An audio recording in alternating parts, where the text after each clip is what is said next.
Welcome to माजी हाल YouTube channel. तारीख के झरोकों से प्यारे पाकिस्तानियों, आज की इस वीडियो में हम अपने मौजू हर अरूज को जवाल है में सफर करवाएंगे आपको माजी से हाल तक का। मिस्र के सबकदोश होने वाले बादशाह शाह फारूक ने कहा था कि दुनिया में सिर्फ 5 बादशाह रह जाएंगे, 4 ताज के बादशाह और 1 बरतानिया का बादशाह। बरतानिया का बादशाह चार्ल्स अव्वल जब चाहता असम्बलियां बरतरफ कर देता, जिसको चाहता वजीर आजम बनवा देता और जिसे चाहता उससे इख्तियारात छीन लेता। फिर एक दिन ऐसा आया कि अवाम के हजूम ने उसे गिरफ्तार कर लिया। मौत से पहले उसे 3 दिन दिए गए कि वो अपने प्यारों से मिल सके, अपने मामला दुरुस्त कर सके। वो अपने व्हाइट हॉल पैलेस के कमरे के बाहर कुर्सी डालकर बैठा रहता। उसने सवाए अपने बच्चों के किसी और से मिलने से इनकार कर दिया। आखिरी दिन उसने कागजात जलाने, इबादत करने और 2 छोटे बच्चों हेनरी और एलिजबेथ को गले लगाकर रोने में गुजार दिया। 30 जनवरी 1649 को सख्त सर्दी का मौसम था। उसे शाही लिबास पहनाकर मक्तल गाह लाया गया। शदीद सख्त मौसम में भी लातादाद लोग मौजूद थे, जिनके दरमियान एक शख्स तेजदार कुल्हाड़ा लिए खड़ा था और उसके साथ दूसरा एक शख्स एक पत्थर के प्लेटफॉर्म के पास मौजूद था। बादशाह चार्ल्स अव्वल को लाया गया। उसके बालों को एक जालीदार नकाब में बांधा गया। साथ खड़े शख्स ने उसका शाही जुब्बा उतारा और उसको उस प्लेटफॉर्म पर सर के बल लिटा दिया। चश्मे जदन में कुल्हाड़ा चढ़ा और बादशाह का सर तन से जुदा हो गया। ये आखिरी बादशाह था जो अपनी कौम पर कुव्वत जबरूत से हुकूमत करता रहा। इसके बाद आने वाले सब के सब एक शानदार तकरीब में ताज पहने, इक़्तिदार का डंडा हाथ में पकड़ते और उनके नाम का सिक्का जारी हो जाता। इस वक्त तकरीबन दुनिया में 200 से जायद आजाद रियासतें हैं, जिनमें कम से कम 25 ऐसी हैं जो मजबूत फौजी कुव्वत रखती हैं। 9 एटमी ताकतें हैं जिनके पास शानदार फिजाइया, बहरी और बर्री अफवाज हैं। लेकिन जिस जाहो जलाल से इक़्तिदार की मुंतकिली की तकरीब पाकिस्तान में मुनक्कद की जाती है, किसी और मुल्क में नहीं होती। तकरीबात मुनक्कद करने में हम अपना सानी नहीं रखते। दूसरे मुमालिक के सफीर बताते हैं पाकिस्तान में जिस शहाना अंदाज में किसी गैर मुल्की सफीर के कागजात नामजदगी पेश करने की तकरीब मुनक्कद होती है,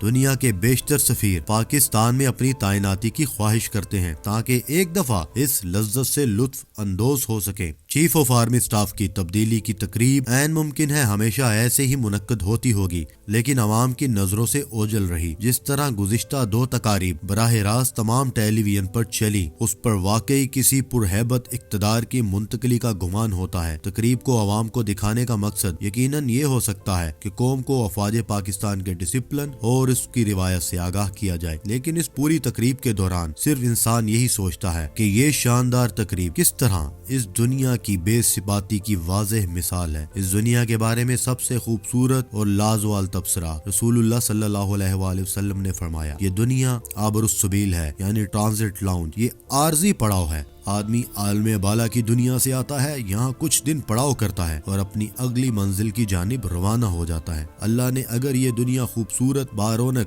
और दिल रुबा ना बनाई होती, इसे छोड़ने पर कभी कोई शख्स मातम कुना ना होता। पूरी तकरीब के दौरान यही सोचता है इंसान कि थोड़ी ही देर के बाद यहाँ पर मौजूद चाको जो बंद दस्ते सलामी देंगे और एक शख्स बिल्कुल अजनबी हो जाएगा जिसके पास इक़्तिदार था। वो जीता जागता इंसान होगा, मगर अब उसके पास इक़्तिदार नहीं होगा। वो सिपाहसालार रुखसत हो चुका होगा। Director retired brigadier Zafar Masood कहते हैं कि मैं कभी आर्मी रेस्ट हाउस में नहीं ठहरता। पूछने पे बताया, क्योंकि जब मैं तारुफ करवाता हूँ ब्रिगेडियर जफर, तो सलूट करने वाला पूछता है, सर हाजिर सर्विस या रिटायर्ड। फिर मैं उसका जवाब नहीं दे पाता, क्योंकि जवाब मैंने उसके चेहरे पर पढ़ लिया होता है। हर अरूज को जवाल है। अगर बादशाह को भी जवाल है तो कहीं ना कहीं किसी मिलिट्री डिक्टेटर को भी जवाल है। वो लोग जिनसे तेरी बज़्म में थे हंगामे, गए तो क्या तेरी बज़्म हयाल से भी गए।